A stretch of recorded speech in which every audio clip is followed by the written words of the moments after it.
안녕하세요. 건강전도사 한이입니다.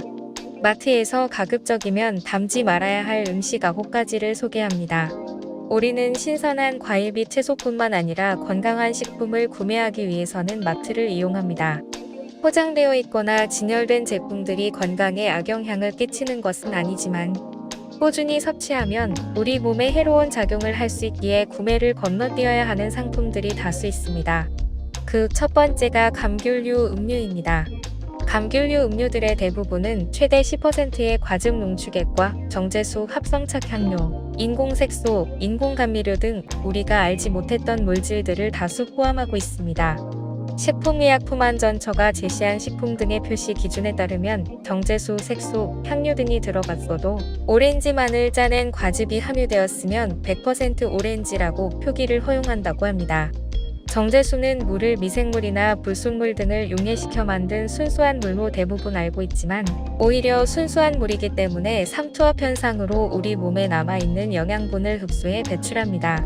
주스는 때때로 탄산보다 건강에 좋다라는 인식이 있지만 앞으로 외모에 속지 않도록 주의합시다. 두 번째로 식물성 기름입니다.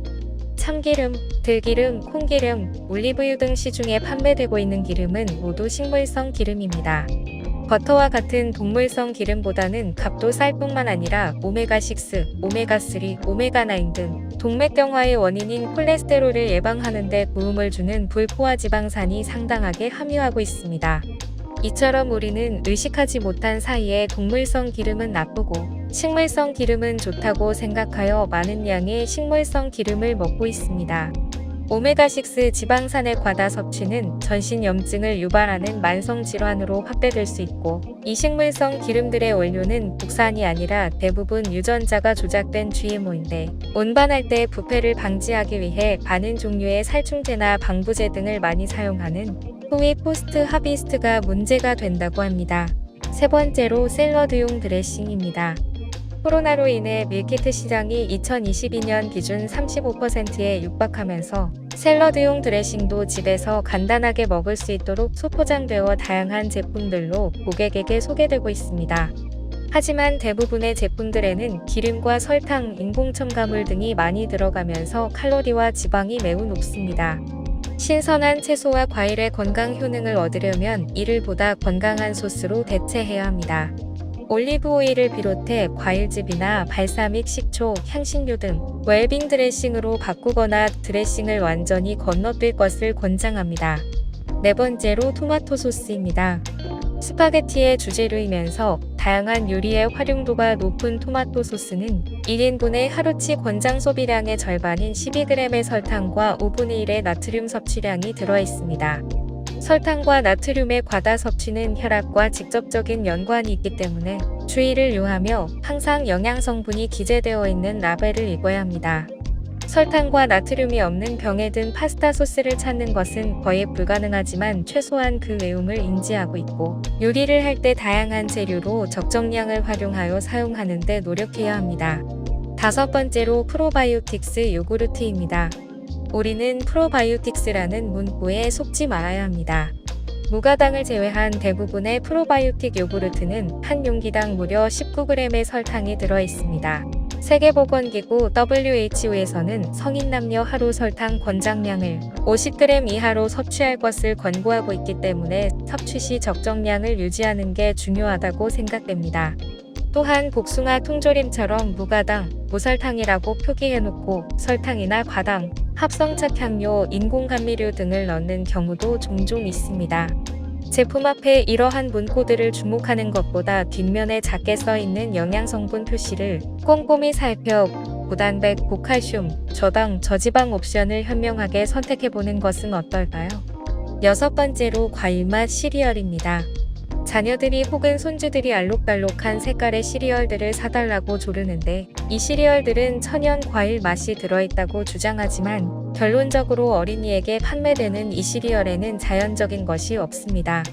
이러한 시리얼에는 발화하지 않은 노란 옥수수 가루, 변성식품 전분, 경화식물성 기름, 빨간색, 파란색, 노란색 식용색소 그리고 신선도를 위한 BHT 등을 포함합니다.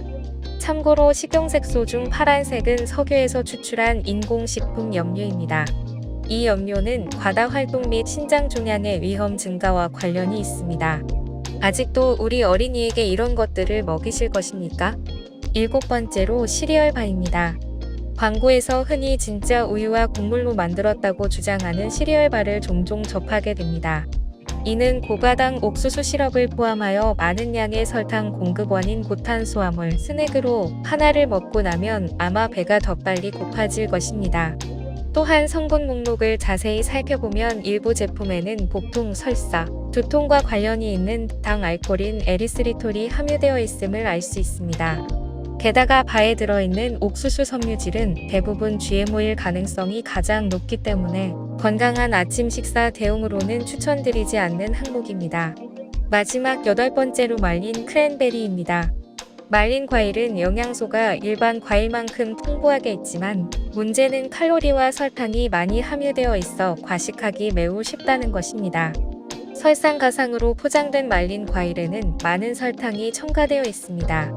1인분의 탄수화물 40g 중 29배가 설탕입니다. 따라서 표시되어야 하는 첨가당의 라벨을 반드시 확인해야 합니다. 항상 신선한 과일이 가장 좋은 선택이지만 말린 과일이 필요하다면 무설탕 표기가 적인 제품을 선택하십시오. 지금까지 무심코 마트에 들어가서 손쉽게 카트에 제품들을 담아 집으로 가지고 왔는데 몸에 좋은 음식인 줄 알고 양껏 섭취했다가 큰일 날 수 있는 음식들로 알아보았습니다. 옛말에 과유불급이라고 했던가요? 어떤 일이든 어떤 음식이든 어떤 말이든 정도를 지나치면 미치지 못한 것과 같다는 말을 곱씹어보게 됩니다. 오늘부터라도 제품 뒷면에 영양성분 표시를 확인하는 습관을 길러봅시다. 지금까지 시청해주셔서 감사합니다.